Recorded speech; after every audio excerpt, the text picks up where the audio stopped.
समय की बात है। एक पेड़ पर बिल में एक सांप रहता था।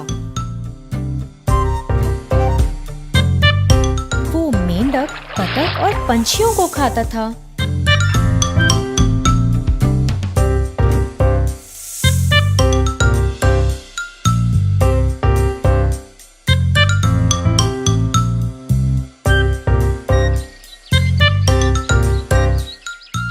वो दिन में सोता और रात में शिकार करता था। कुछ दिन बाद वो सांप बड़ा हो गया और उस बिल में ना घुस पाया। तो उसने सोचा कि अब वो अपना ठिकाना बदलेगा। अपने नए घर की तलाश करते हुए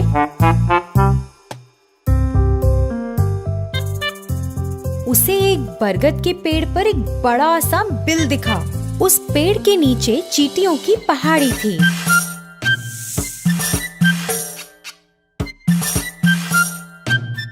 सांप पेड़ के पास आया और बोला, अब से इस पेड़ पर मैं रहूंगा। तुम सबको इस जगह से तुरंत जाना पड़ेगा। उस पेड़ के आसपास रहने वाले सभी जानवर और पंछी बहुत डर गए थे, मगर चींटियों को कुछ फर्क नहीं पड़ा था। वो पहाड़ी उन्होंने बहुत मेहनत से बनाई थी। सभी चींटियां एकजुट होकर आगे बढ़ी और उस सांप को चारों तरफ से घेर लिया और उसे काटने लगी। सांप को बहुत दर्द हुआ और चिल्लाता हुआ वहाँ से भाग गया। उसके बाद वो वहाँ कभी वापस नहीं आया। फिर तभी से सारे जानवर और पंछी वहाँ खुशी से रहने लगे। धन्यवाद बच्चों। एक बार एक पहाड़ की चोटी पर एक विशाल वृक्ष पर सिंधुका नाम का एक विशेष पक्षी रहता था। पक्षी की खासियत यह थी कि जब उसकी बूंद धरती पर गिरती थी तो वे शुद्ध सोने में बदल जाती थी। वह इस पेड़ पर अकेला रहता था और शांति से वहाँ अपना जीवन व्यतीत कर खुश था। एक दिन एक शिकारी पक्षियों की तलाश में पहाड़ की चोटी पर घूम रहा था। कई घंटों के बाद जब वह किसी पक्षी को पकड़ने में सक्षम नहीं था तो उसने विशाल पेड़ के नीचे कुछ देर आराम करने का फैसला किया, जिस पर सिंधुका रहता था। बस जब शिकारी सोने लगा ही था तो पक्षी ने अचानक पेड़ के ऊपर से अपनी बूंद को गिरा दिया, जो धरती पर गिरते ही सोने में बदल गई। शिकारी के चेहरे के ठीक बगल में सोने का टुकड़ा गिरा और जब उसने देखा तो उसने चिड़िया की ओर देखा। फिर से एक और टुकड़ा गिर गया और इस बार शिकारी ने जमीन पर इसे सोने में बदलते देखा। इस सब ने शिकारी को बहुत हैरान कर दिया था। शिकारी सोचने लगा, मैं कई वर्षों से पक्षियों को पकड़ रहा हूँ, लेकिन कभी भी ऐसा पक्षी नहीं देखा या यहाँ तक कि ऐसे पक्षी के बारे में सुना भी नहीं जिनकी बूंद सोने में बदल जाती है। यह निश्चित रूप से एक विशेष पक्षी है जिसे मुझे पकड़ना है। दुख की बात ये थी कि जब शिकारी ने ऐसा सोचा तो सिंधुका को उसके बारे में पता नहीं था। वह अपने पेड़ पर आराम कर रहा था और शिकारी योजना बना रहा था। शिकारी ने पेड़ पर एक जाल बहुत सावधानी से बिछा दिया जब पक्षी ध्यान नहीं दे रहा था और अंत में जाल में फंस गया। जब पक्षी जाल में फंस गया तो शिकारी ने उसे एक पिंजरे में डाल दिया और घर की ओर जाने लगा। उसी समय सिंधुका ने सोचा कि जाल पर ध्यान ना देने के लिए वह कितना लापरवाह था और इसी कारण से बेचारा पकड़ा गया। अपने घर जाते वक्त शिकारी ने सोचा, अगर मैं इस पक्षी को रखूंगा तो मैं अमीर बन जाऊंगा और सभी को संदेह होगा कि कुछ तो गड़बड़ है। किसी दिन किसी को पक्षी की सच्चाई पता चलेगी और फिर वे राजा को पक्षी के बारे में बताएंगे। फिर मुझे इसे राजा को देना होगा। लेकिन अगर मैं पक्षी को सीधे ही राजा के सामने पेश करता हूँ तो वह मुझे इस पक्षी के बदले कुछ कीमती चीज देंगे। यह मेरे लिए बेहतर काम करेगा। मैं अपना शेष जीवन राजा की दी गई वस्तु के सहारे जी सकता हूँ। योजना के अनुसार वह सीधे राजा के महल में गया और राजा को सारी बात बताई। उसने राजा को पक्षी दिखाया और राजा एक ऐसे विशेष पक्षी को देखकर बहुत खुश हुआ जिसकी बूंद सोने में बदल जाती है। उसने अपने नौकर को बुलाया। इस पक्षी की उचित देखभाल करो, उसे एक शानदार पिंजरे में रखो और उसे भरपूर भोजन और पानी दो। सुनिश्चित करें कि वह दूर नहीं हो। वह महल का शाही पक्षी होगा और अपनी बूंदों से मुझे कई दौलत देगा। अचानक राजा के मंत्रियों में से एक राजा के पास पहुंचा। राजा जी, एक पक्षी की बूंदें सोने में कैसे बदल सकती हैं? ये तो असंभव है। आप इस राह चलते शिकारी पर कैसे भरोसा कर सकते हैं जिसे कोई ज्ञान नहीं है? मैं आपसे अनुरोध करता हूँ कि आप पिंजरे को खोलें और पक्षी को दूर जाने दें और इस शिकारी को ऐसी झूठी जानकारी देने के लिए दंडित करें। राजा ने अपने विश्वसनीय और बुद्धिमान मंत्री के शब्दों पर विचार किया और यह सच था। हाँ, कोई पक्षी सोने की बूंदें कैसे दे सकता है? मैंने इसे अपने आँखों से भी नहीं देखा। यह शिकारी शायद बदले में पैसा चाहता है। राजा ने पहरेदारों को शिकारी को गिरफ्तार करने और पक्षी को छोड़ने का आदेश दिया। जैसे ही पक्षी मुक्त हुआ, वह उड़कर पास के एक दरवाजे के शीर्ष पर पहुंच गया और वहां बैठ गया। अचानक उसने अपनी बूंदों को गिराया जो सोने में बदल गईं। राजा और उनके मंत्रियों सहित सभी ने यह देखा और चौंक गए। राजा को पता था कि उसने एक गलती की है और तुरंत अपने पहरेदारों को पक्षी को पकड़ने का आदेश दिया, मगर बहुत देर हो चुकी थी। सिंधुका आकाश में उड़ गया और उसने खुद को फिर से लापरवाह नहीं होने का वादा किया। उसने दूसरे पहाड़ पर एक नए स्थान के लिए उड़ान भरी जहां कोई भी उसे फिर से पकड़ ना पाए। तो बच्चों, इस कहानी से हमें क्या शिक्षा मिलती है कि चाहे कुछ कितना भी असंभव लगे, हमें उसकी पूरी तरह जांच करनी चाहिए। धन्यवाद। सोने का ढेर। एक बार था एक किसान वीर नाम का। वह दूसरों के खेतों पर हल जोतने का काम करके अपनी रोजी रोटी कमाता था। एक दिन वह एक खेत पर गया। उसने काम शुरू ही किया था जब उसको जमीन में कुछ पीला और चमकीला नजर आया। मिट्टी हटाकर देखा तो अंदर था सोने का एक ढेर। वीर इतना बड़ा ढेर देखकर चकित रह गया और अपने आप को भाग्यशाली समझा। अपने साथ इस सोने को ले जाना चाहता था, परंतु दिन का समय था और ऐसे खुले आम दिन में इतनी कीमती चीज ले जाना उसको सही नहीं लगा। वीर ने रात को उधर वापस आने का निर्णय लिया और सोने को वहीं पे छुपा दिया। वीर वापस उसी स्थान पर रात को लौट आया और जमीन को खोदने लगा।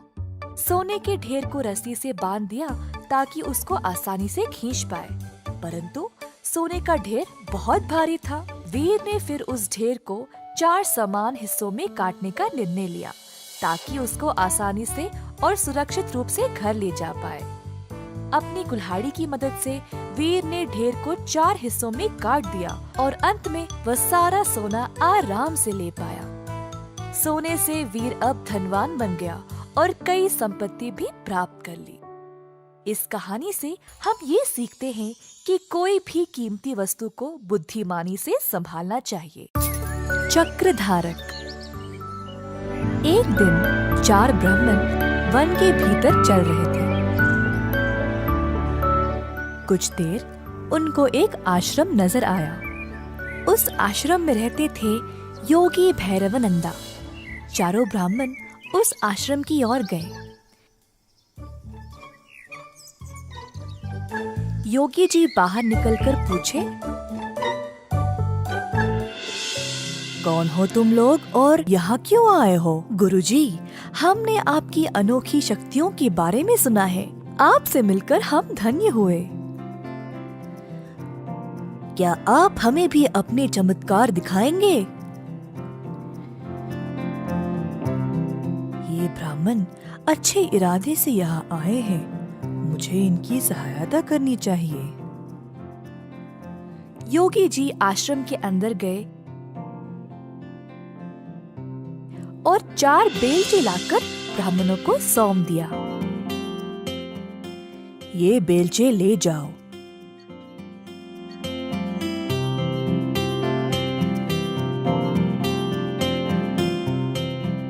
गांव के पास एक छोटा तालाब है और उस तालाब के साथ ही एक अंजीर का पेड़। उस पेड़ के पास जो लाल मिट्टी है उसे खोदो और अपना भाग्य आजमाओ। ब्राह्मणों बेलचे लेकर उसी स्थान पर आ पहुँचे।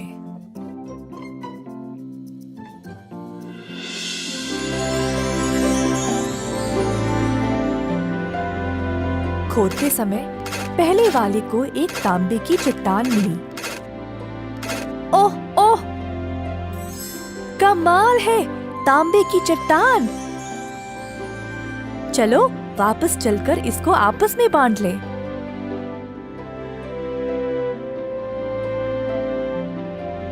अरे नहीं, हमें सोना चाहिए और जब तक ना मिले खोदते रहेंगे। तुम चाहो तो वापस जा सकते हो। पहला ब्राह्मण संतुष्ट था तो वो वापस चला गया।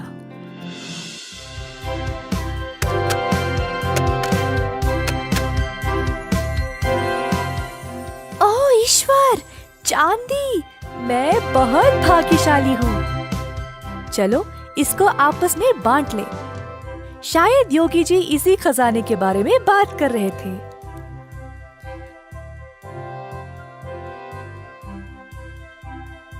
हमको अभी सोना नहीं मिला, हम कोशिश करते रहेंगे। तुम चाहो तो जा सकते हो। दूसरा ब्राह्मण अपनी प्राप्ति से प्रसन्न था और वहाँ से चला गया।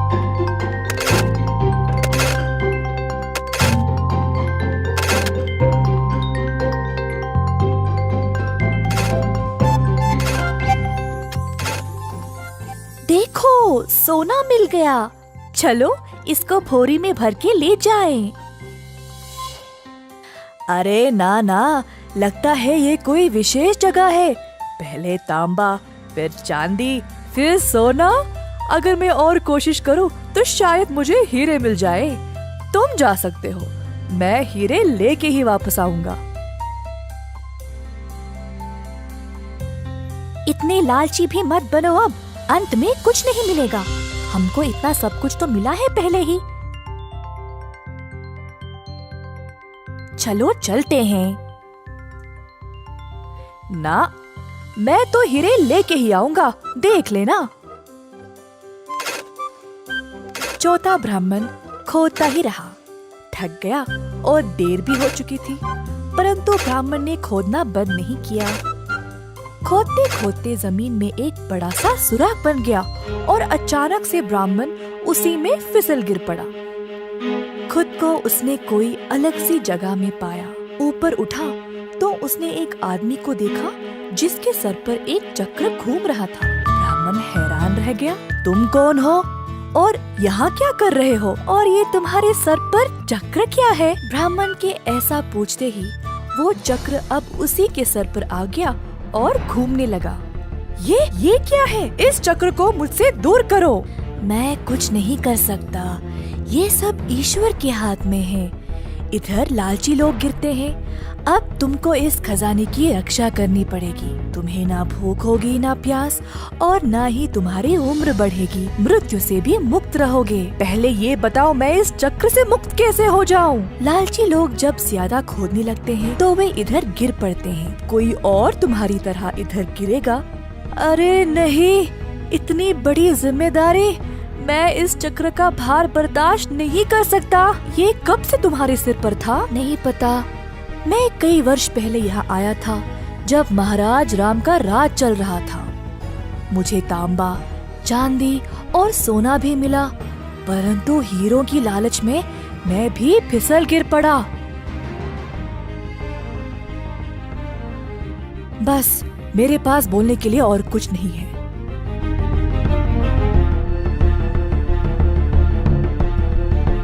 ऐसा बोलकर साधक उसी सुराख से बाहर निकल गया। जब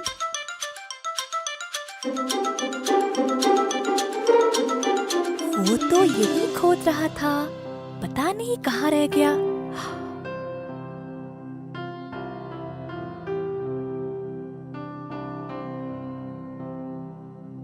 ओ सुनिए, मेरा मित्र यहाँ पर मेरे साथ ही खोद रहा था। क्या आपने उसको कहीं देखा है?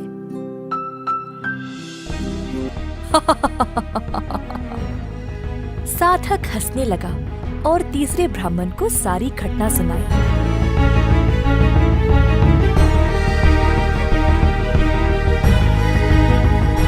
ब्राह्मण मजबूर और निराश होकर अब घर वापस लौट गया। तांबा, चांदी और सोना मिलने के बाद भी तुम रुके नहीं। अगर हमारे साथ ही वापस लौट जाते तो ये सब नहीं होता। मुझे माफ कर दो दोस्त, अब मैं तुम्हारी कोई सहायता नहीं कर सकता।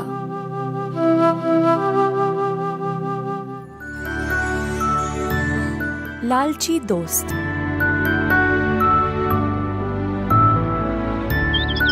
एक गांव में रहते थे 3 दोस्त, बिल्लू, नीलू और पिंकू। तीनों की दोस्ती बड़ी पक्की थी।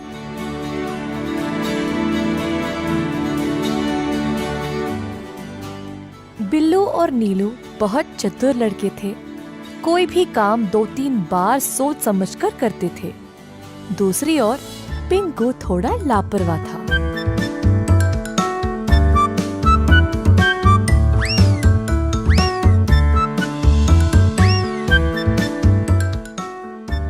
एक बार पिंकू बिल्लू और नीलू के पास आकर बोला, ओ बिल्लू नीलू, आज हमें आम के खेत में जाना था ना, भूल गए? अरे हाँ, मैं तो भूल ही गया, लेकिन उस खेत तक पहुँचने के लिए वन को पार कर जाना है ना। अरे केवल वही नहीं, वहाँ पे बहुत सारे जंगली जानवर भी है। नहीं भाई नहीं, मैं नहीं आ सकता, मुझे डर लगेगा। अरे यार, वहाँ कोई जंगली जानवर नहीं है, लोग हर रोज उसी रास्ते से आते जाते हैं। चलो ना, चलते हैं। पिंकू, लेकिन मैंने अपने माँ बापू को नहीं बताया। जब तक हम वापस आएंगे शाम हो जाएगी, हम कभी और जाएंगे। ओफो, क्या तुम सब कुछ माँ बाबू को बोल के करते हो क्या? अगर तुम उनसे पूछोगे तो वे तुम्हें अनुमति नहीं देंगे। चलो हम जल्दी चलते हैं। ठीक है, परंतु अगर कुछ भी गड़बड़ हुआ तो हमें एक दूसरे की सहायता करनी पड़ेगी। किसी को भी पीछा नहीं छोड़ेंगे, ठीक है ना? अच्छा, ठीक है, अब चलो तो सही। तीनों दोस्त वन के भीतर चल पड़े। लेकिन सबको डर लगी थी, क्योंकि बचपन से वे सब एक भयानक जानवर की कहानी सुनते आए हैं जो इसी वन में रहा करता था। थोड़ा आगे चलते ही अचानक से उनको एक तेज आवाज सुनाई दी। तीनों झट से रुक गए और आसपास देखने लगे कि ये आवाज आई कहाँ से। अचानक से मुड़कर देखा तो उनके पीछे था एक बड़ा सा भालू। तीनों भयभीत होकर वहाँ से भागने लगे और एक पेड़ के पीछे छुप गए। हे भगवान, भालू आ गया, अब क्या करें? बिल्लू, नीलू, इस पेड़ को चढ़ने में मेरी सहायता करो। ऊपर जाने के बाद मैं तुम दोनों को खींच लूंगा। जैसा पिंकू ने कहा वैसे ही बाकी दोनों ने किया। पिंकू, अब तुम अपना हाथ दो। अरे, अपना हाथ क्यों नहीं दे रहे हो? जल्दी, भालू आ रहा है, जल्दी करो। वैसे यहाँ एक ही बैठ सकता है, तुम लोग कहाँ बैठोगे? बिल्लू और नीलू को पिंकू के ऐसा बोलने पर समझ ही नहीं आया। भालू और पास आने लगा। मेरे दोस्त नीलू, अगर हम जमीन पर पड़कर मरने का नाटक करें तो भालू शायद हमें कुछ नहीं करेगा। हाँ बिल्लू, अब यही करेंगे। दोनों लड़के जमीन पर पड़ गए और हिले बिना मरने का नाटक किया। भालू लड़कों के पास आया और उनको सूंघने लगा। दोनों को मरा हुआ समझ के भालू वहाँ से चला गया।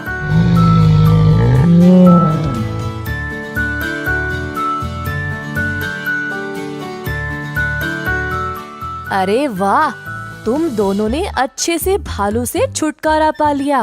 बड़े भाग्यशाली हो कि भालू ने तुम लोगों को खाया नहीं। हाँ, बाल बाल बच गए। लेकिन नीलू, भालू तुम्हारे बहुत पास आया था ना? उसने तुमसे कुछ कहा क्या? हाँ, उसने बोला कि तुम जैसों से दोस्ती कभी नहीं करना। मैं तुमसे अब कभी बात नहीं करूँगा। पहले तुम मुझे नीचे उतारने में मदद करो। नहीं पिंकू, भालू ने बोला कि तुम जैसों की सहायता करने में कोई लाभ नहीं। हाँ, तुम वहीं बैठना, अब हम गांव वापस जा रहे हैं। दोनों बहुत निराश और गुस्सा होकर वहाँ से चले गए। पिंकू अकेले पेड़ के ऊपर बैठकर बस उनको देखता रहा। एक समय की बात है जब एक छोटे से गांव में रहता था एक किसान धर्मपाल नामक। धर्मपाल खेती बाड़ी करके खुद फसल उगाता था।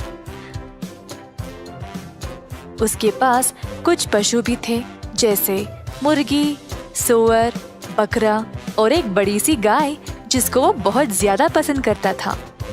गाय से उसको काफी प्यार था क्योंकि वह हर रोज बहुत सारा दूध देती थी। धर्मपाल की कमाई ज्यादातर गाय के दूध से ही मिलती थी, तो वो चाहता था कि गाय हमेशा स्वस्थ रहे। एक दिन जब धर्मपाल खेत में काम कर रहा था, उसका बेटा रोते हुए उसके पास आया। बापू, बापू, जल्दी आइए। क्या हुआ बेटा? गैया बीमार हो गई शायद, जमीन पर पड़ी है और अजीब आवाजें निकाल रही है, दूध भी नहीं दे रही है। किसान और उसका बेटा तुरंत घर की ओर गए तो देखा कि गैया बहुत कमजोर लग रही थी। जब दूध निकालने की कोशिश की तो दूध भी नहीं निकला। किसान बहुत ही परेशान हो गया। अगर यह दूध नहीं देगी तो मैं क्या करूँगा? बिना दूध के ये तो बेकार है मेरे लिए। हर बार इसके लिए दवाई और देख रेख करने का समय नहीं है मेरे पास। कुछ न कुछ करके इससे छुटकारा ही पाना पड़ेगा। किसान को लगा कि अब गाय ठीक नहीं हो पाएगी, तो उसको खड़ा करके वन की ओर चलाते गया। गाय ने बहुत दूध दिया और अब वह उसके लिए बेकार हो चुकी थी। जंगल के भीतर पहुंचने के बाद किसान ने गाय को खुला छोड़ दिया और वहां से चला गया। बेचारी गैया अकेले और असहाय खड़ी रही।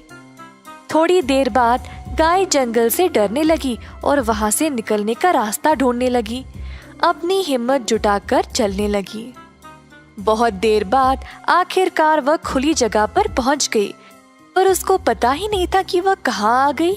अचानक से उसने एक छोटा सा घर देखा और जल्दी उसकी ओर चलने लगी।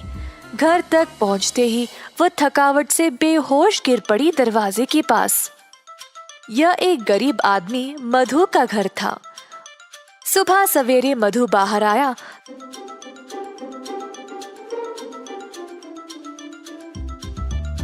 तो उसने गैया को अपने दरवाजे पर देखा। गैया बहुत बीमार लग रही थी और मधु को उसकी यह हालत देखकर बहुत दुख हुआ। उसने अपनी पत्नी को बुलाया मदद के लिए।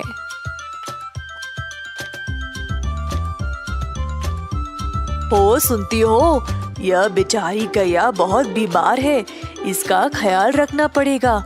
मेरे पास थोड़ा सा घास और चावल है जो यह खा सकती है। मधु ने जो कुछ थोड़ा सा खाना था वो ले आया और गैया के सिर पर गीला कपड़ा रखा। मधु और उसकी पत्नी ने बहुत दिनों तक गैया का ख्याल रखा और धीरे धीरे गैया की हालत बेहतर होने लगी। जल्द गाय अपने आप चलने लगी।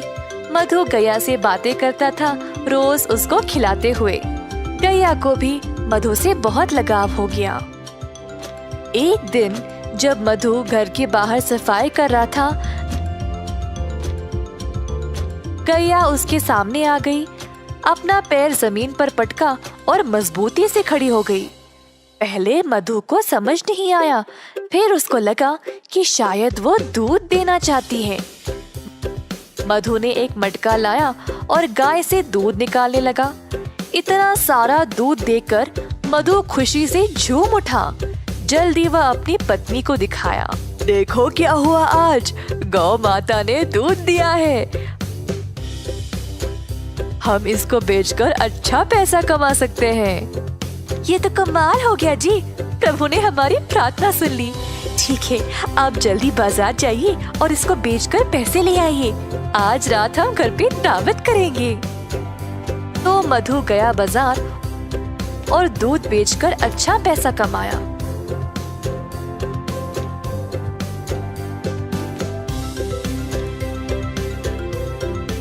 उसने भगवान को धन्यवाद किया उसको गैया देने के लिए। मधु दूध बेचने लगा और जल्द अपने शुद्ध दूध के लिए मशहूर बन गया। गांव वालों को अब केवल उसी का दूध चाहिए था, जिसके लिए अच्छी रकम भी दिया करते थे। इस बात की खबर धर्मपाल तक पहुंच गई। मेरी गैया को चुराने की हिम्मत कैसे हुई इसकी, और अब वह अच्छे पैसे कमा रहा है। मैं अभी जाकर उसको वापस लूंगा, वो तो मेरी गाय है। धर्मपाल गया मधु के घर। मैंने सुना मेरी गैया तुम्हारे पास है और तुम उसका दूध बेच रहे हो।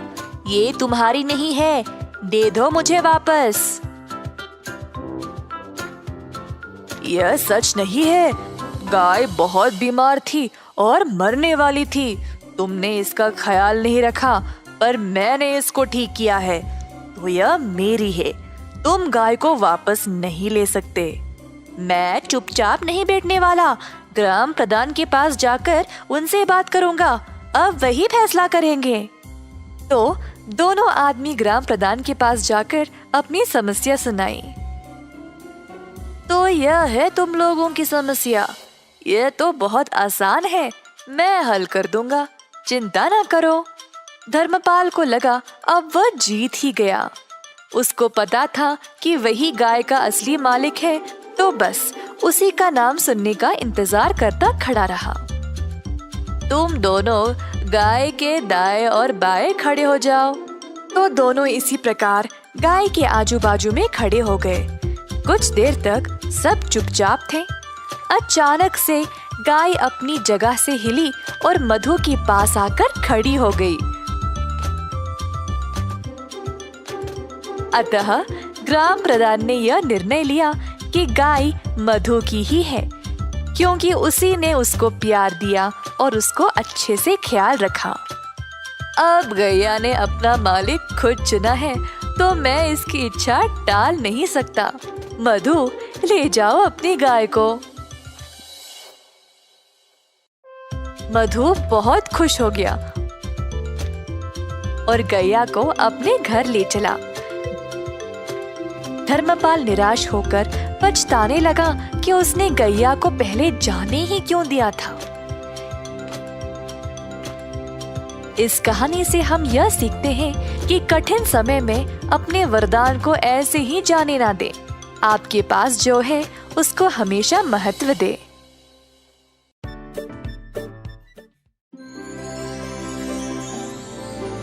एक बार एक पंडित और उसकी पत्नी गांव में रहते थे। वे एक छोटे से घर में एक नदी के किनारे रहते थे। वे बेहद गरीब थे और जीवन यापन करने के लिए बहुत संघर्ष करते थे। पंडित अपनी पत्नी को कई सुख भोग देकर खुश करना चाहता था। एक दिन पंडित झील के पास बैठा था, जबकि उसकी पत्नी रसोई में काम कर रही थी। पंडित शांतिपूर्ण दोपहर में कुछ प्रार्थनाएं कर रहा था। जब उसने अपनी आंखें खोली तो देखा कि झील पर एक सुंदर सुनहरा हंस उसकी ओर आ रहा है। हंस के पास कई चमकीले सुनहरे पंख थे जो बहुत सुंदर थे। हंस नदी के किनारे चला गया और पंडित का अभिवादन किया। हे पंडित, मैंने देखा है कि तुम और तुम्हारी पत्नी बहुत कठिन जीवन जीते हो। मैं आप जैसे अच्छे लोगों की मदद करना चाहता हूँ। तुम बहुत दयालु हो मेरे दोस्त। भगवान ने मेरी प्रार्थना सुन ली। तुम्हारे पंख कितने सुंदर हैं। क्या वे असली सोने से बने हैं? जी, ये असली सोने के हैं। मैं आपको एक एक करके अपने सुनहरे पंख देकर मदद करना चाहता हूँ और आप उन्हें बेच सकते हैं। इसके जरिए जुटाए गए पैसों से आप लोग आसानी से आराम से रह सकते हैं। यह बहुत अद्भुत है। कृपया हमारे नम्र घर में हमारे साथ आएं और रहें। मुझे यकीन है कि मेरी पत्नी तुमसे मिलना बहुत पसंद करेगी। पंडित हंस को घर ले गया और अपनी पत्नी को दिखाया। उसकी पत्नी हैरान थी और अपने जीवन में कुछ सुख भोग पाकर बहुत खुश थी।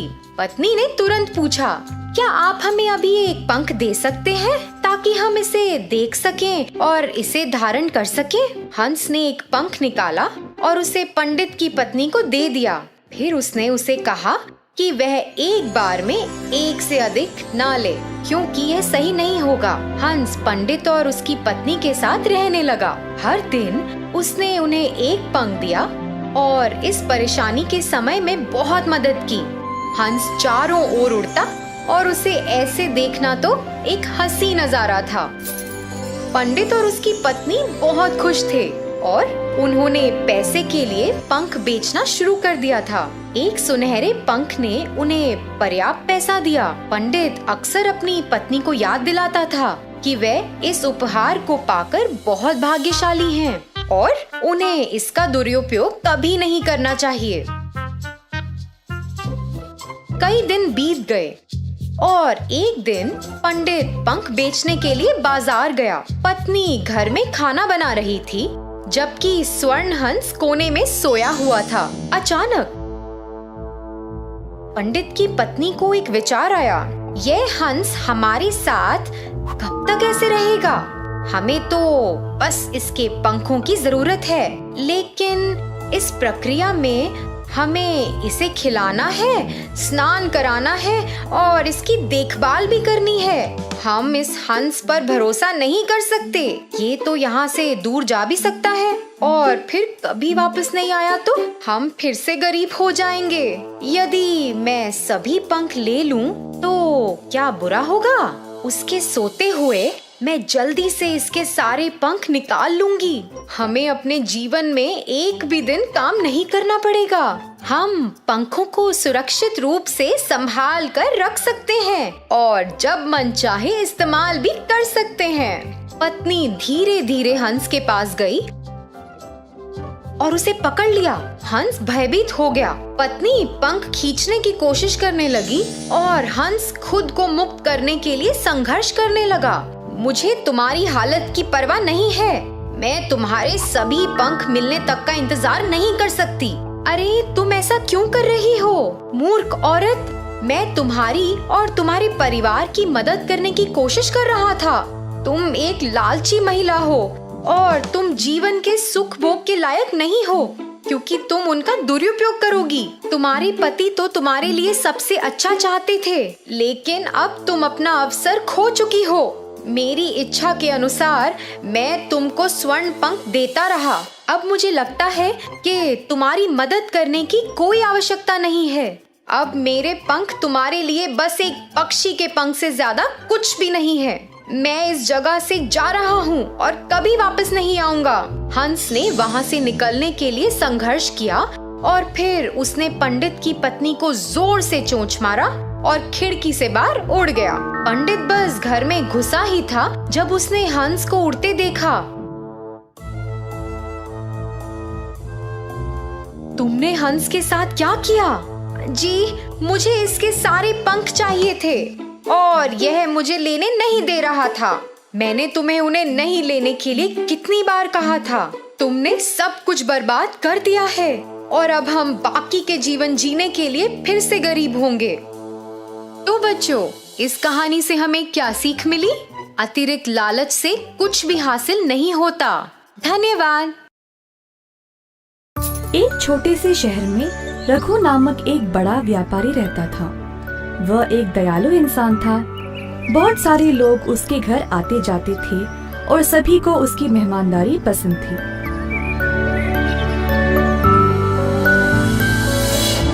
लेकिन एक दिन उसने अपना धन एक व्यापार में लगाया जिसका नुकसान हो गया, जिसकी वजह से रघु ने अपना सारा धन दौलत खो दिया। उस दिन से कोई उसके पास नहीं जाता था। रघु को बहुत अकेला लगने लगा।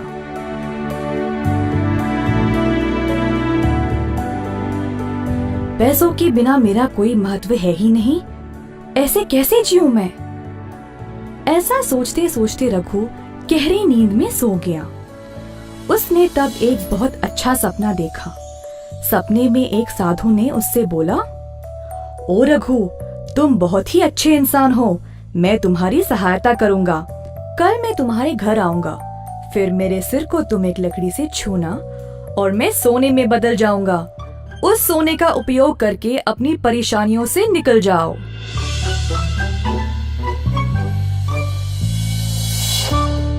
अगली सुबह जब रघु जाग गया तो उसे वो सपना याद रहा। सोच में पड़ गया कि ये सच होगा भी या नहीं। इसी दौरान कोई दरवाजे पर आया। रघु की पत्नी ने दरवाजा खोला और देखा कि नाई आया हुआ है।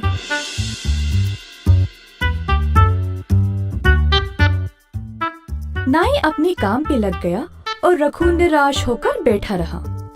फिर से किसी ने दरवाजा खटखटाया।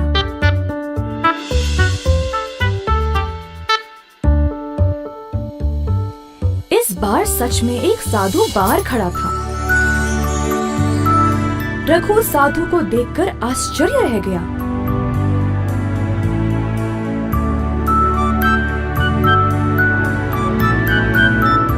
जल्दी से वो लकड़ी ले आया और साधु के सर को उससे छुआ। रघु को विश्वास ही नहीं हुआ कि साधु सच में सोने के रूप में बदल गया। नाई भी ये देखकर अचरज रह गया। रघु ने थोड़ा सा सोना नाई को भेंट में दिया और बोला कि जो कुछ हुआ वह किसी को इस बारे में नहीं बताए। नाई इस बात से सहमत होकर वहाँ से खुशी खुशी सोना लेकर चला गया। कुछ देर बाद वह सोचने लगा, अच्छा तो इन साधुओं के सिर पर लकड़ी से मारने से ये सोने में बदल जाते हैं। अगले दिन ये लालची नाई एक मंदिर गया और सभी भिक्षुओं को अपने घर भोजन पे बुलाया।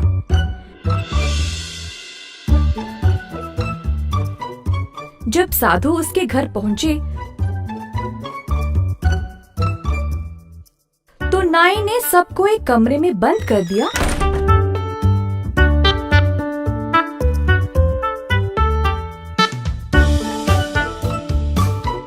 और लकड़ी से सबके सिर पर मारने लगा। बेचारे भिक्षुओं को बहुत जोर की चोट लगी। जैसे तैसे करके सभी वहाँ से भाग गए और महाराज के पास चले गए नाई की शिकायत करने के लिए। महाराज ने सारी घटना सुनी और तुरंत नाई को महल पर आने का आदेश दिया।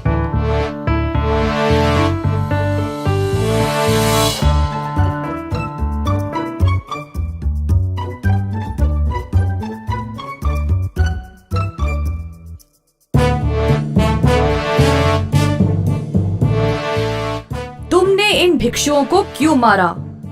पूछा महाराज ने। जो कुछ नाई ने रघु के घर पर देखा उसने सब कुछ बताया। फिर महाराज ने रघु को भी उधर बुलाया और उससे भी यही सवाल किया। प्रणाम महाराज। जी हाँ, ये सच है कि वो साधु सोने में बदल गया, परंतु मैंने उसके सिर पर मारा नहीं। लगता है इस नाई को पूरी कहानी पता ही नहीं। रघु ने महाराज को सब कुछ बताया और उसके वो सपने के बारे में भी। आखिरकार महाराज को सब समझ आ गया और उस लालची नाई को उसके कर्मों के लिए बंदी बना लिया।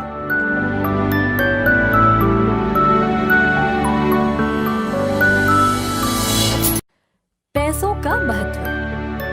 एक बार थे दो चूहे। चूहों के माँ बाप ने दोनों को बहुत लाड प्यार से बड़ा किया, पर इतना लाड की वजह से वे आलसी और लापरवाह बन गए। माँ बाप की लाख कोशिश के बाद भी दोनों के बर्ताव में कोई बदलावट आई ही नहीं।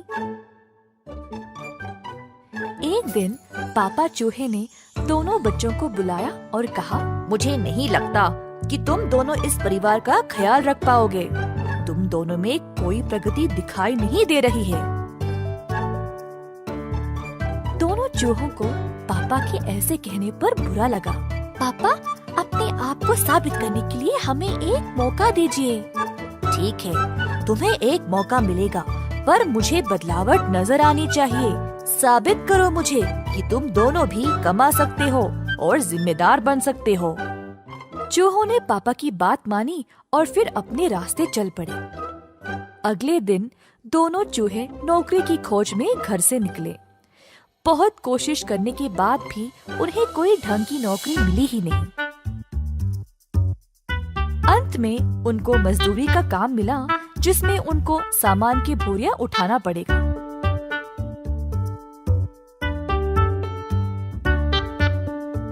दिन भर मजदूरी करके अपनी पगार लेकर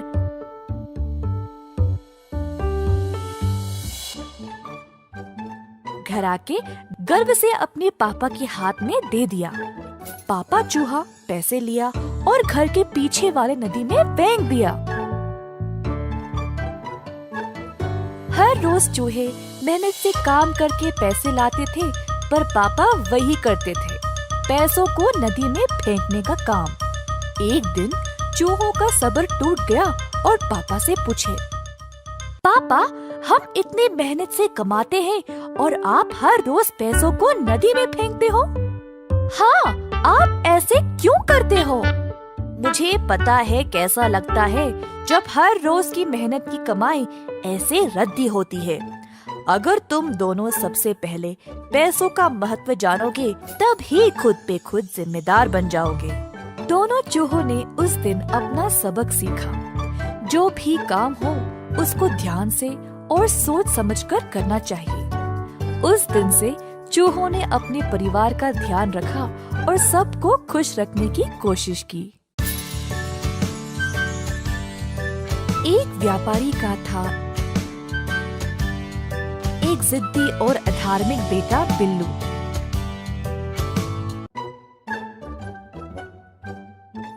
बिल्लू के माँ बाप उसको देखकर दुखी होते थे कि ये कितना लापरवाह है।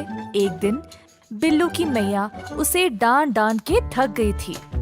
बिल्लू की धार्मिक भावनाओं को जगाने के लिए मैया ने उसको मंदिर भेजना चाहा, साधु जी का उपदेश सुनने। हमेशा की तरह बिल्लू ने जाने से मना कर दिया और भगवान और उसकी माँ का मजाक उड़ाया। और कोई रास्ता ना मिलने के कारण मैया ने बिल्लू को वादा किया कि अगर वो साधु जी के उपदेश को सुनेगा तो वह उसे 1000 तांबे के सिक्के देगी। लालची बेटे ने पैसों के लिए माँ की बात मान ली।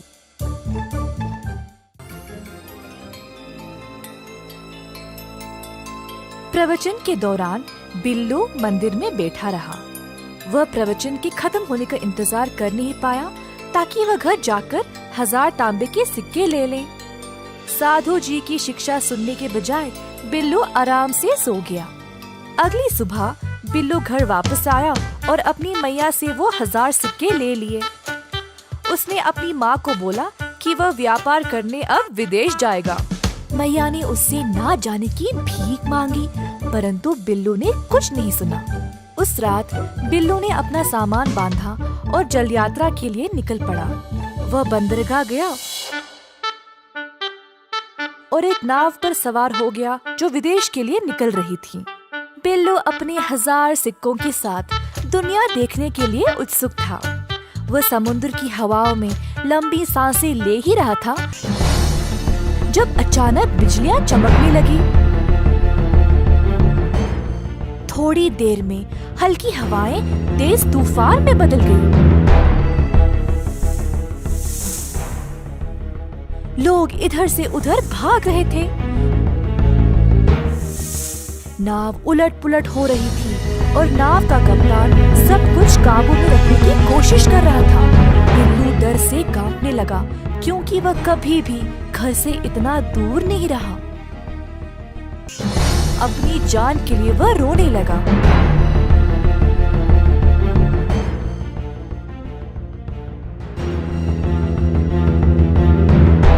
आखिरकार एक लंबी भयानक रात के बाद तूफान गुजर गया, पर नाव बर्बाद हो चुका था। जैसे तैसे करके बिल्लू समुद्र तट तक तैरते हुए आ गया। खुद को रेत पर घसीटते हुए खांसने लगा। जब उसने अपने चारों ओर देखा तो उसे एहसास हुआ कि वह एक द्वीप पर था। उसे अपने इर्द गिर्द एक भी मनुष्य नजर नहीं आया। बिल्लू गला फाड़कर आंसू बहाने लगा। अगर अपनी मैया की बात मानी होती तो आज वह इस परिस्थिति में फंसा नहीं होता। बिल्लू को अपनी अवज्ञा और लालच का भारी रकम देना पड़ा। बाकी चीजों के साथ साथ अपने 1000 तांबे के सिक्कों को भी खो डाला। किसान और लालची बेटा। एक बार रहता था एक गरीब किसान। वह बहुत परिश्रमी था, पर इतना मेहनत करने के बावजूद भी उसकी खेत में कोई फसल नहीं थी। एक दिन पेड़ के नीचे विश्राम करते समय उसने एक सांप घर देखकर सोचा, शायद ये नाग ही इस खेत का रक्षक है। अगर मैं इसकी सेवा करूंगा तो मेरी खेत भी उपजाऊ हो जाएगी। अगले दिन किसान एक दूध की कटोरी ले आया और कहा, ओ नाग देवता, कृपया मुझे समृद्धि और सफलता का आशीर्वाद दे। सांप ने सारा दूध पिया और एक सोने का सिक्का उसके लिए छोड़ा। सोने का सिक्का? तो ये सच है। ये नाग देवा मेरे लिए शुभ है। धन्यवाद ओ नाग देवता। इसी प्रकार कई दिनों तक चलता रहा। एक दिन किसान को काम के लिए शहर जाना पड़ा। उसने अपने बेटे को बोला, बेटा, हर रोज नाग देवता को दूध देना नहीं भूलना। जी बापू, चिंता मत करो, मुझे पता है कैसे करना है। किसान के निकलने के बाद बेटा सांप को दूध देने लगा तो सांप ने रोज की तरह एक सोने का सिक्का दिया। बेटा सोचा, हर रोज एक सिक्का कम है, मुझे सारे एक साथ ही चाहिए। कल मैं सांप को मार के सारे सिक्के निकालूंगा। अगले दिन दूध देते समय किसान के बेटे ने सांप को लकड़ी से मारने की कोशिश की। सांप तो बच निकला, परंतु उसने लड़के को डस लिया। जब किसान वापस आया तो उसे इस घटना का पता चला और वह दुखी हो गया। किसान के बेटे को उसकी लालच की सजा मिल गई। एक समय की बात है, एक गांव में 4 पंडित रहते थे। चारों बचपन से ही दोस्त थे। किताबें पढ़ के उन्होंने खूब ज्ञान प्राप्त भी कर लिया था। मगर उन चारों में एक पंडित था जिसे कभी भी किताबों का शौक ना था।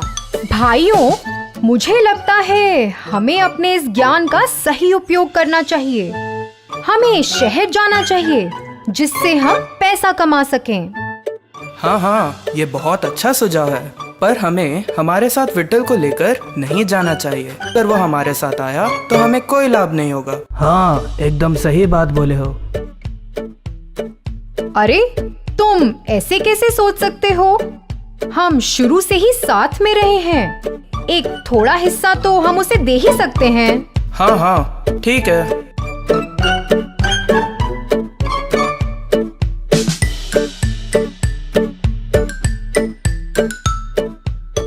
चारों पंडित शहर की ओर चल पड़े। चारों चल ही रहे थे कि एक मक्खी दूसरे पंडित के आसपास मंडरा रही थी। पंडित उससे बहुत तंग हो रहा था। हटाने पर भी वो कहीं नहीं गई। उसे मारने के लिए पंडित मक्खी के पीछे भागा। अरे, तुम उसके पीछे क्यों भाग रहे हो? हम वैसे भी इतना बोझ उठाकर चल ही रहे हैं। क्यों ना मैं इस मक्खी को एक गधे में बदल दूं?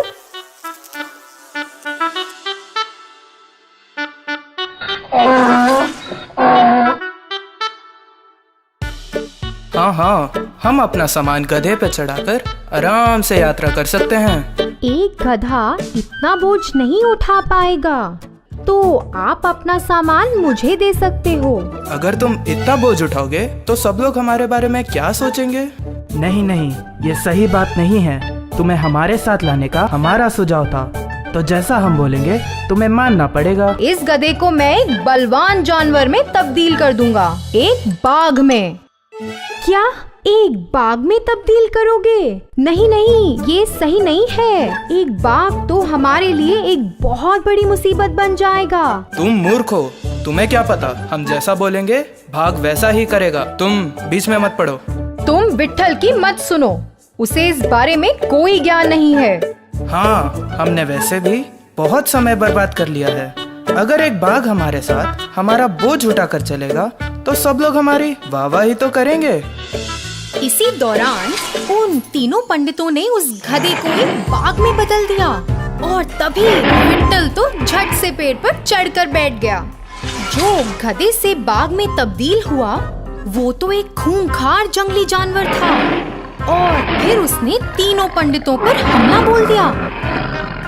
अरे बाप रे, अगर इन्होंने मेरी बात मानी होती तीनों जीवित होते। तो बच्चों, बिना बुद्धि के हमारी विद्या व्यर्थ है।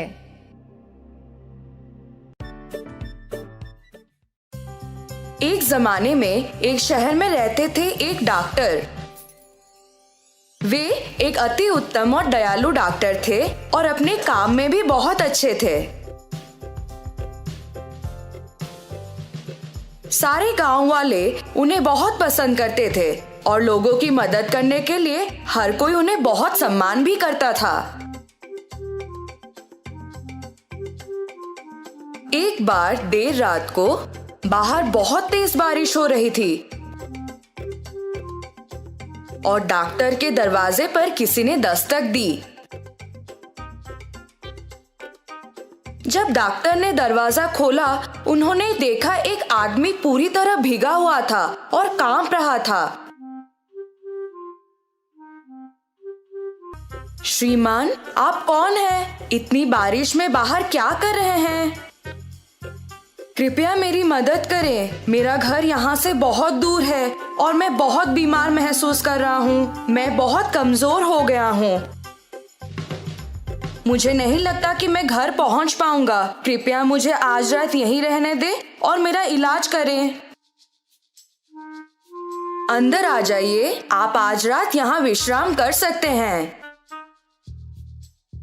वो आदमी बहुत आभारी होकर अंदर आ गया, जबकि डॉक्टर ने उसकी सर्दी और फ्लू दूर करने के लिए उसे कुछ दवाई दी। दूसरे दिन सुबह उस आदमी ने डॉक्टर से कहा कि वो गांव का एक सोनार है और उसे अगर किसी भी तरह की मदद चाहिए तो वो उसके पास आ सकता है। सुनार ने डॉक्टर का शुक्रिया अदा किया और वहां से चला गया। कुछ दिन बीत गए। डॉक्टर अपनी दवाएं बनाने के लिए कुछ आयुर्वेदिक जड़ों और फूलों की खोज में जंगल गए थे। रास्ते में उन्हें बहुत प्यास लगी और वो एक कुएं के पास थोड़ा पानी पीने के लिए रुके।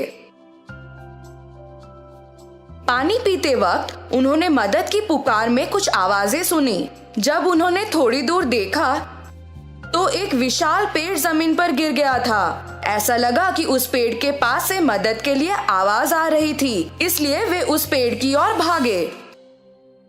पेड़ के नीचे एक बाघ और सांप सभी शाखाओं और पत्तों के बीच फंस गए थे। कृपया करके मुझे बचा लो, मेरा पैर इस पेड़ के नीचे फंस गया है और मैं बाहर नहीं निकल पा रहा।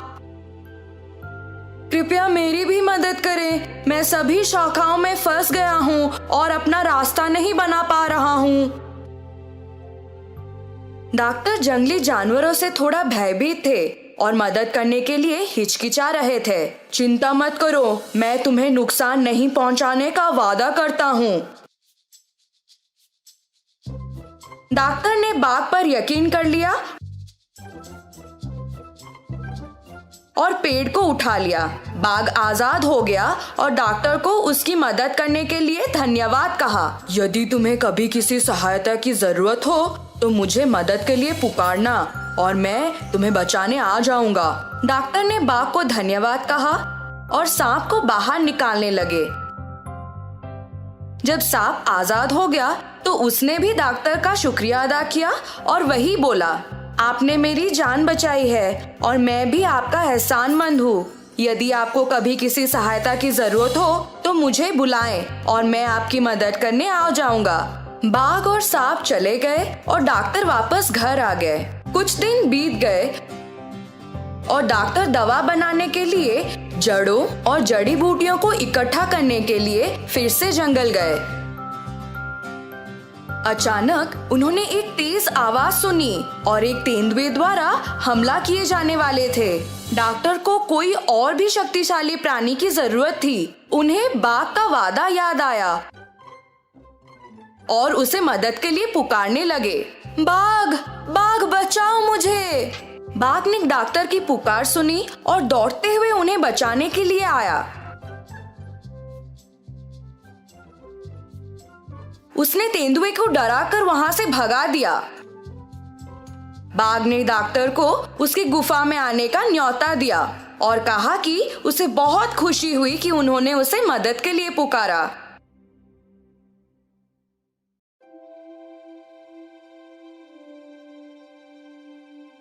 उसने डॉक्टर को कुछ सोना भी दिया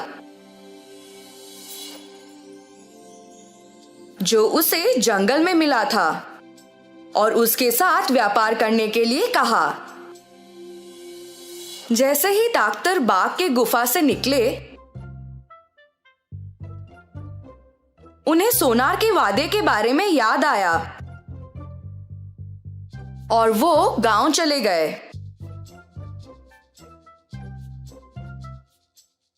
उन्होंने वो सोना उस सोनार को दिया और कहा कि बाघ ने उन्हें दिया है। उन्होंने सोनार से पूछा कि क्या वो सोने के बदले में उन्हें पैसे दे सकता है।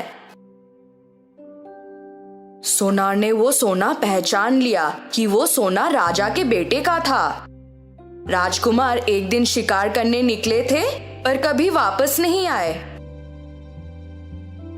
सोनार को तब राजा की घोषणा याद आई, जो भी राजकुमार या सोना को खोज पाएगा या वापस ले आएगा उसे खजाने से पुरस्कृत किया जाएगा।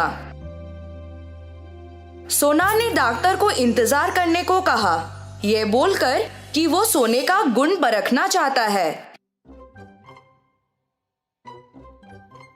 उसी दौरान वो दुष्ट सोनार अपने घर के पीछे वाले रास्ते से निकल गया और राजा के पास गया उन्हें वो सोना दिखाने के लिए। उसने राजा को बोला कि एक आदमी के पास ये सोना था और शायद उसी ने राजकुमार को मारा होगा। राजा को बहुत गुस्सा आ गया और उन्होंने तुरंत डॉक्टर को सजा दी। जैसे ही डॉक्टर को जेल में डाला गया, वे चिल्लाने लगे, मुझसे कोई भूल नहीं हुई है। वो सोना मुझे मेरे दोस्त बाघ ने दिया था। सोना झूठ बोल रहा है। कृपया मुझे यहाँ से जाने दो। जब डॉक्टर जेल में कैद थे, तब एक चूहा उनके पास आया और उनसे बोलने लगा, मैं तुम्हारी मदद करना चाहता हूँ पर मैं ज्यादा कुछ नहीं कर सकता। किसी ऐसे को पुकारो जो वाकई में तुम्हारी मदद कर सके, शायद वे आ जाएं। डॉक्टर को तब सांप के बारे में याद आया और वे उसको पुकारने लगे, ओ सांप कृपया आकर मेरी मदद करो। जब सांप आया, उन दोनों ने पूरी घटना के बारे में बात की। तब सांप को एक विचार आया कि वो रानी को डस लेगा। क्योंकि मैं एक अपूर्व और जहरीला सांप हूँ, इसलिए कोई अन्य डॉक्टर मेरे काटने का इलाज नहीं कर सकता है। मैं जाकर रानी को काट लेता हूँ। उसके बाद आप उनकी सहायता करने का प्रस्ताव दें। ये बोलकर कि एक डॉक्टर के रूप में आपके पास अच्छे कौशल हैं। आप राजा के रक्षक तक पहुँच सकते हैं और कह सकते हैं कि आप रानी को बचा सकते हैं। योजना को अच्छी तरह से निष्पादित किया गया।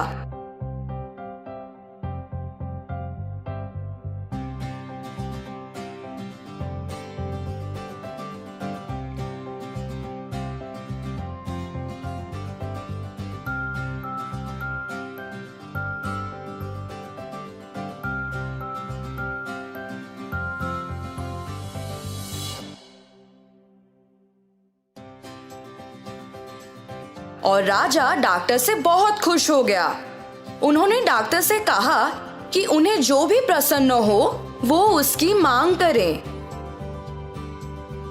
किंतु डॉक्टर ने कहा, मुझे कुछ नहीं चाहिए। उस सोनार ने आपसे झूठ बोला। मुझे वो सोना मेरे बाघ दोस्त ने दिया था। कृपया करके आप उस सोनार को सजा दें। राजा को बहुत गुस्सा आ गया और उन्होंने डॉक्टर को छोड़ दिया। किंतु उस सोनार को बंदी बना लिया। तो बच्चों, हमने क्या सीखा? हमेशा हर एक वादे या इंसान पर भरोसा नहीं करना चाहिए। चूहे की शादी। एक बार गंगा के तट के किनारे था एक सुंदर सा आश्रम जहाँ पर कुछ तपस्वी रहते थे शांति से, और गुरु यज्ञ के कुछ चेले जो हमेशा ध्यान करने में मग्न रहते थे। गुरु यज्ञ आत्मा अनुशासन का पालन किया करते थे। एक दिन जब गुरुजी स्नान कर रहे थे, तब एक चील अपने पंजे में एक चूहे को लिए उधर से उड़ रहा था। अचानक से चूहा चील के पकड़ से छूट गया और सीधा गुरुजी के हाथों में गिर पड़ा। जब गुरुजी ने देखा कि वो चील अभी भी उधर ही उड़ रहा था, तो उन्हें लगा कि इस चूहे को अकेला छोड़ना सही नहीं होगा। चूहे को एक बरगद के पेड़ के पास रखा और अपना स्नान पूर्ण किया। अपनी शक्तियों का इस्तेमाल करके उन्होंने उस चूहे को एक छोटी सी लड़की में बदल डाला और आश्रम ले गए। उन्होंने अपनी धर्मपत्नी से कहा, मेरी प्रिय, इस बच्ची को एक प्रदान मानकर स्वीकार करो, क्योंकि हमारे पास खुद की संतान नहीं है।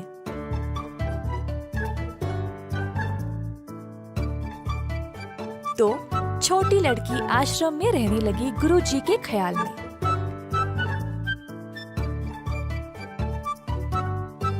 उसने बहुत ज्ञान पाया और दुनिया के बारे में भी बहुत कुछ सीखा। दोनों गुरुजी और उनकी पत्नी को अपनी अनोखी पुत्री पर गर्व था। एक दिन गुरुजी ने ध्यान दिया कि अब उनकी बेटी विवाह के लायक हो चुकी थी। अब क्योंकि वह खुद अनोखी थी, उनको लगा कि उसके लिए कोई अनोखा सहभागी चुनना चाहिए। अगली सुबह अपनी शक्तियों का उपयोग करके गुरुजी ने सूर्य भगवान को बुलाया और कहा, कृपया मेरी पुत्री से विवाह करें। अगर इसकी मर्जी है तो मेरी इच्छा है कि आप इसकी सहभागी बने। परंतु बेटी ने बोला, पिताजी, सूर्य भगवान तो पूरी दुनिया को रोशन करते हैं, पर वे बर्दाश्त के बाहर गर्म हैं और आग जैसे हैं। मुझे इनसे विवाह नहीं करनी। कृपया आप कोई और ढूंढे। गुरुजी सोचने लगे, सूर्य भगवान से भी अच्छे कौन है? सूर्य भगवान ने सलाह दी, गुरुजी, आप बादल राजा से बात कर सकते हैं। वह मुझसे भी महान है, क्योंकि वह मुझे और मेरी रोशनी को छुपा सकते हैं।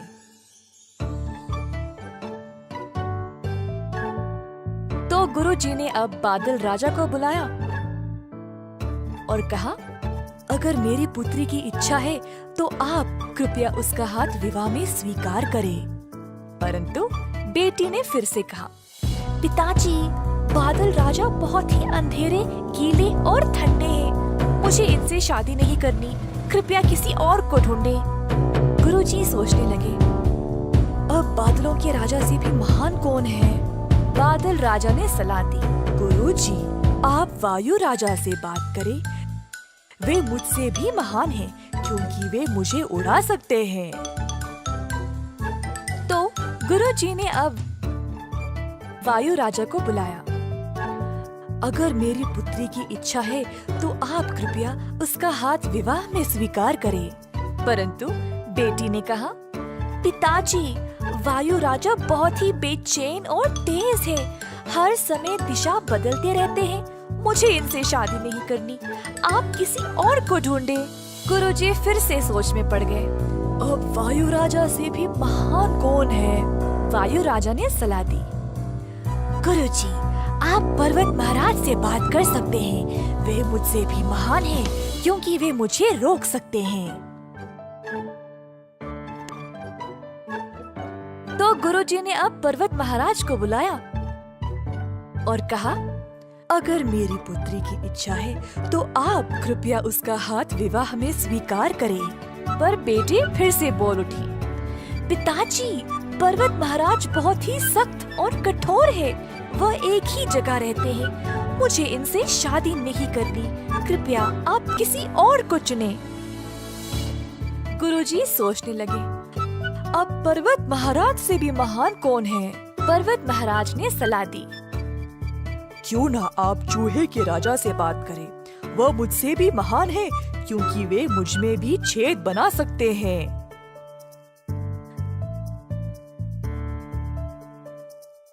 तो अब गुरुजी ने चूहा राजा को बुलाया और कहा,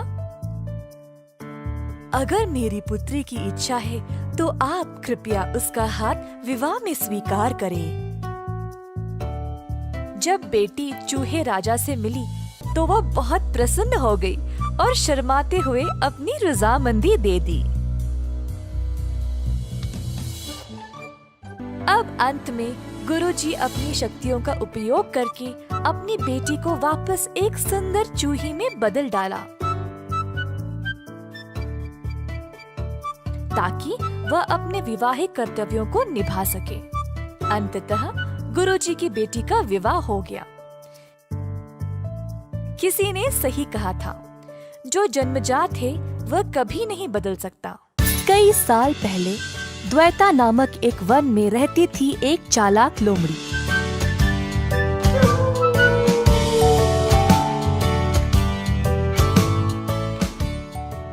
एक दिन तेज भूख के कारण लोमड़ी पूरे वन में खाना के लिए ढूंढ रही थी।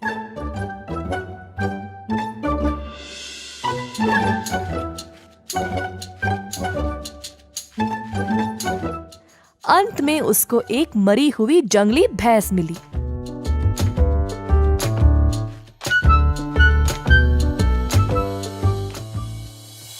अरे वाह, आज तो बड़ा अच्छा ही दिन है, मैं इस भैंस को 10 दिन तक मजे से खा सकती हूँ। परंतु इसकी चमड़ी तो बहुत मोटी है, मैं उसको चीर नहीं पाऊंगी, अब क्या करूं? उसी समय उस रास्ते से एक शेर गुजर रहा था।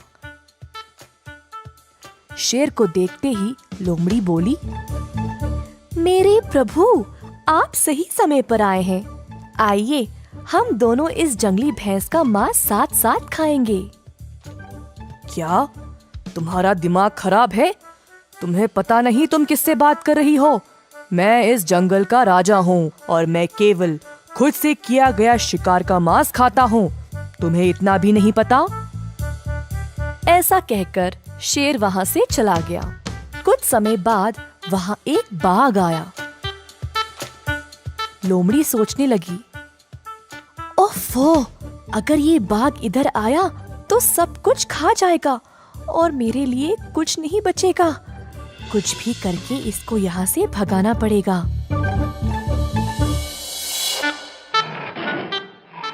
हो लोमड़ी, हट जाओ यहाँ से।